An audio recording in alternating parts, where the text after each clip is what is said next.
So today we're going to be taking a look at the Besview P52 4K touchscreen external monitor.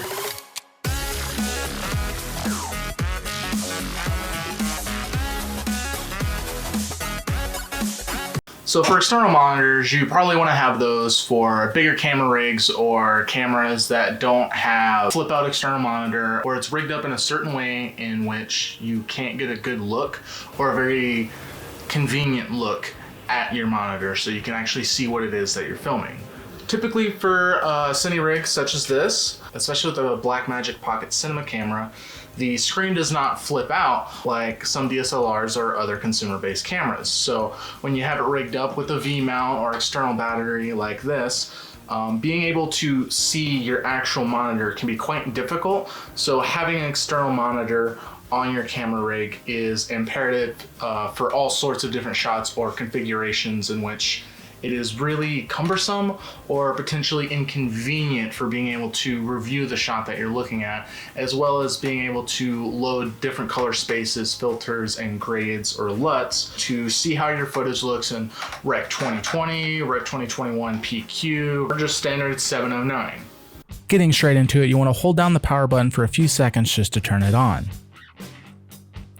We also have focus assist options and RGB options.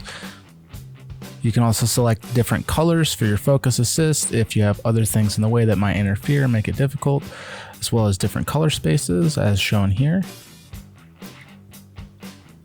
There are two zoom options on screen in case your focus assist is in the way or interfering with your shot. You can zoom in to pull focus and make it a little bit easier if it's in the way. Right here we're loading different LUTs and color spaces just so we can see how the different grades look over it.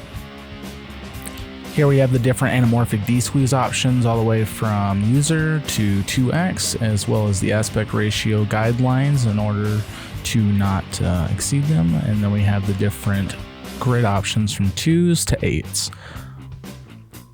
If you want to change the color of your center point to make sure that you're the center of frame, that's also there, and you can set up a safe guide area around the edge of your frame to not exceed it. I typically go with green, and then if you're doing an inverted shot, upside down shot, looking to a mirror, you can flip the monitor around just to see how it looks. We have a spectrometer as well as false color for proper exposure methods. It's not as good as the Blackmagic Pocket Cinema camera, but it is pretty good. To load your LUTs, it comes with a complimentary USB drive. You're then going to insert it in the bottom of the screen.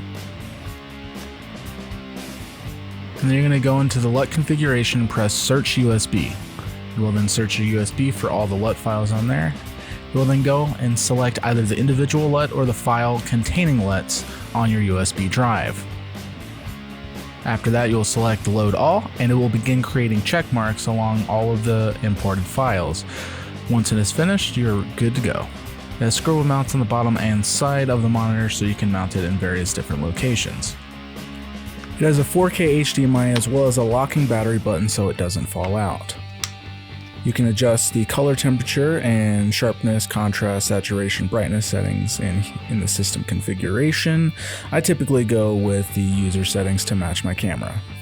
It also has a DCI in and out for external power, as well as an HDMI in and out, including a headphone jack. Now, if you have a Blackmagic camera, just like I do, it only has two settings for anamorphic D-squeeze, 1.5 and 2x D-squeeze anamorphic options. However, I film with the Great Joy anamorphics, which are an odd aspect ratio and D-squeeze ratio for an anamorphic lens at 1.8.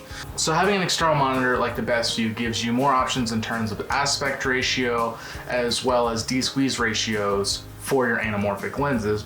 The external monitor also allows you to use up to 64 individual 3D LUTs of your choosing in order to look at your footage through different LUTs, different color spaces on different screen types. I highly recommend this as a budget option for beginner filmmakers as an external monitor or field monitor for any projects that you work on without breaking your wallet.